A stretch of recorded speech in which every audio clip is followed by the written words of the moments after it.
এই মেয়েটি স্কুলে ক্রিকেট খেলছিল, তখনই তার বাবা এসে বলে, চল মা, বাড়ি যেতে হবে। মেয়েটি বলে, কিন্তু এখনো তো স্কুল ছুটি হয়নি। বাবা বলে, দরকার আছে, চল, কিছু হবে না।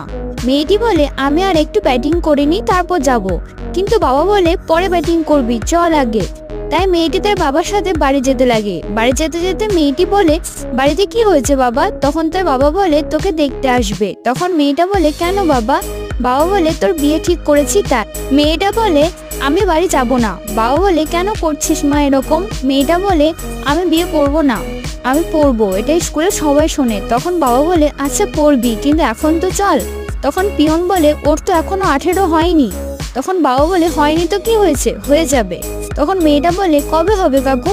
এই বলে সবাই একসাথে বাবার বিরুদ্ধে আওয়াজ তোলে, যার কারণে বাবা হার মানতে বাধ্য হয়। সত্যি বাল্যবিবাহ বন্ধ করতে হলে এভাবে সবাইকে একজোট হয়ে